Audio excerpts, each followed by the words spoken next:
राकेश अग्रवाल जी, श्री राधा वल्लभ श्री हरिवंश गुरुजी। राधे राधे गुरुदेव, आपके चरणों में कोटि कोटि प्रणाम। गुरुदेव, कबीर दास जी कहते हैं, दुख में सिमरन सब करें, सुख में करे ना कोई। परंतु दास को इसके विपरीत अनुभव होता है। अनुकूलता यानी कि सुख में भजन नाम जप में आनंद की अनुभूति होती है, परंतु प्रतिकूलता में ईश्वर में आस्था होते हुए भी भय एवं क्रोधवश नाम जप में बाधा उत्पन्न होती है। हाँ, ठीक बात आपकी भी है, और वो तो महापुरुष है, वो तो कह रहे हैं सुख का भोग करते हैं आप, भजन नहीं, सुख का भोग। अनुकूलता का जब भोग होता है ना, तब बड़ी कृपा है भगवान की, समझ रहे। और जो हम नाम जप करते हैं, तो नाम जप का सुख नहीं है, अनुकूलता का सुख है। मानते हैं कि हम भजन करते हैं, लेकिन अनुकूलता का भोग करते हैं। और जब उस अनुकूलता विपरीतता में आ गई, तो फिर हम अनुकूलता का जो भोग कर रहे थे वो हुआ नहीं, तो भजन में अरुचि है। समझ रहे ना, ये दोष है। सुख में अगर भजन का सुख ले रहे थे, तो वो अनुकूलता चले जाने पर भजन का सुख तो बकाया है ना, तो होना चाहिए था ना। उस समय वास्तविक आप देखिए, भजन का सुख नहीं था, वो अनुकूलता का भोग था। परिस्थिति अनुकूल है, उसका उपभोग हो रहा है, तो नाम जब करते हैं ऐसा लगता है बड़ी कृपा है भगवान की। लेकिन जब विपरीत परिस्थिति आई, तो नाम जब क्रिया भी रुक गई और भगवान की कृपा पर भी संदेह हो गया, क्योंकि अनुकूलता का भोग कर रहे थे। वहां जो कबीर दास जी कह रहे हैं कि जब अनुकूलता थी और आप उसका भोग ना करते और नाम में उस समय चित्तवृत्ति लगाते, सुख लेते नाम का, तो प्रतिकूलता जब आती तो अनुकूलता का भोग किया नहीं, इसलिए प्रतिकूलता का भोग करना नहीं पड़ता और नाम जप का सुख आपको मिलता। उस सुख में आप निमग्न रहते तो दुख आपको व्यापता नहीं, आप क्रॉस कर जाते। तभी कहा कि जो सुख में सुमिरन करे तो दुख काहे को, समझ रहे ना। क्योंकि सुख में आपने सुमिरन का स्वाद लिया, अनुकूलता का भोग किया नहीं, तो प्रतिकूलता आई तो सुमिरन के सुख में उसका भोग हुआ ही नहीं, वो निकल गई। अगर हम सुख में सुमिरन करते तो दुख का भोग ही नहीं होता। तो वहां उस समय अनुकूलता का भोग कर रहा था मन, ना कि भजन का सुख ले रहा था। इसलिए हमें चाहिए अनुकूलता और प्रतिकूलता दोनों में समान भाव रख करके भजन के सुख में लगे। तो ये दोनों द्वंद्व हैं, इनकी सत्ता नहीं। जैसे दिन किसी को प्रिय लगता है तो रात किसी को प्रिय लगती है, पर तुम्हारी प्रियता से रात रात ही नहीं बनी रहेगी, दिन भी आएगा, या दिन दिन ही नहीं रहेगा, रात भी आएगी। नहीं, जैसे उल्लू को रात बहुत प्रिय है, अंधेरा प्रिय है, किसी को दिन बहुत प्रिय है, तो उसकी प्रियता से प्रकृति के परिवर्तन का कोई फर्क, वो तो बदलेगा ही बदलेगा। ऐसे ही सुख दुख का चक्र है, किसी का जीवन हो बराबर सुख बना रहा हो। यहाँ भगवान भी अवतरित हुए तो ऐसा नहीं हुआ, भगवान भी अवतरित रहे तो बराबर ऐसा नहीं हुआ। कहाँ राज तिलक की रचना रची जा रही है और कहाँ 14 वर्ष का वनवास। कहाँ प्रभु प्रकट हो रहे हैं तत्काल नंदगांव, 11 वर्ष की अवस्था में छोड़ दिया ब्रज प्रकट लीला में, मथुरा भी छोड़ा, द्वारिका से भी अंतर ध्यान। तो लीला पढ़ करके इससे समझा जाता है कि एक बात संसार में कभी नहीं रहती, कभी सुखद परिस्थिति कभी दुखद परिस्थिति, पर उसमें एक रह सकता है भजनानंदी, कि सुख में भजन का सुख ले रहा है और दुख में भजन का सुख ले रहा है, तो सुख दुख का प्रभाव नहीं पड़ेगा। तो कबीर दास जी जो कह रहे हैं उसकी आंतरिक वृत्ति का भाव यही कि वो अनुकूलता का भोग करता है, भजन सुख का नहीं। यदि भजन सुख का, जो सुमिरन सुख का, तो दुख काहे को हो, बाहरी दुख है, अंदर से परमानंद में भजन में सुखी, इसलिए आनंदित है। ठीक है।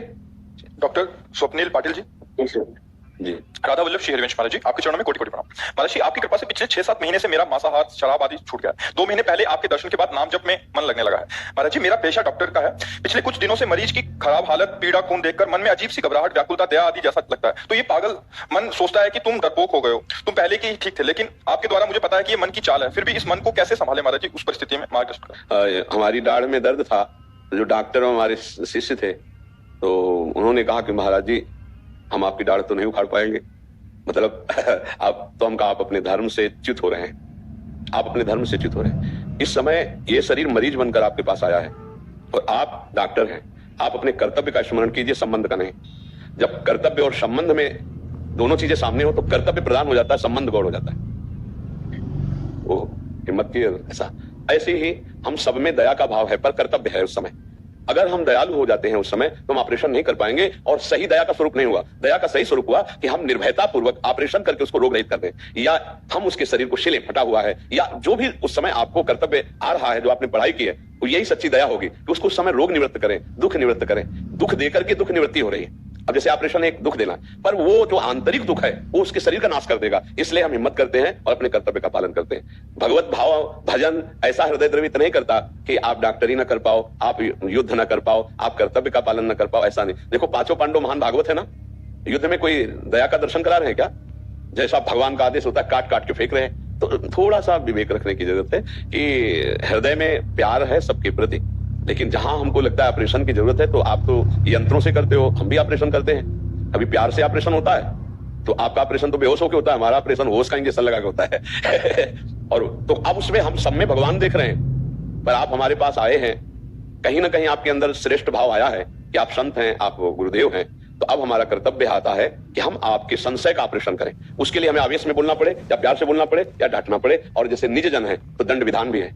और वो दंड उनके लिए करुणा है कि उनके अपराध की आगे पुनरावृत्ति न हो, जो अपराध हुआ उसका क्षमापन हो जाए। ऐसे आप डॉक्टर हो, आपका करुणा में हृदय है, तो करुणा इस बात में होनी चाहिए कि इसका रोग कैसे निवृत्त हो, इसका दुख कैसे निवृत्त हो। आपके हाथ ऑपरेशन में नहीं कांपने चाहिए, आपको खून देख करके घबराहट नहीं पैदा होनी चाहिए। नहीं, अगर ये बातें अगर आप अपने अंदर लाओगे कमजोरी, तो दूसरे ये कहेंगे देखो भक्ति से क्या होता है, कमजोर हो गए ना, और आपको भी लगेगा भक्ति कमजोर कर देती है। नहीं, ऐसा नहीं है, भक्ति कमजोर नहीं करती, भक्ति तो परिपक्व करती है। कहीं ना कहीं आप अपने कर्तव्य कर्म को चूक में ले रहे हैं, चूक हो रही है आपसे कर्तव्य कर्म की।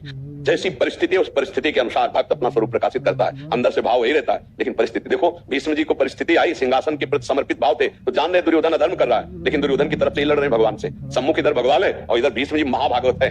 क्या उनको ज्ञान नहीं है कि अधर्मी है? पर उन्होंने नियम लिया था कि आजीवन पिता के सामने इस सिंहासन पर जो बैठेगा मैं उसकी रक्षा करूंगा, उसी वचन की पूर्ति के लिए। तो भक्त का हृदय बहुत विवेकपूर्ण होता है। मुझे लगता है कमजोरी नहीं आनी चाहिए। क्यों? अब बोलिए ना, भक्ति तो कर्तव्य युक्त करती है, भक्ति कर्तव्य युक्त करती है। आपको डरना नहीं, ये करुणा नहीं। करुणा तो ये है कि जिसे मानो उसके अंदर फोड़ा है।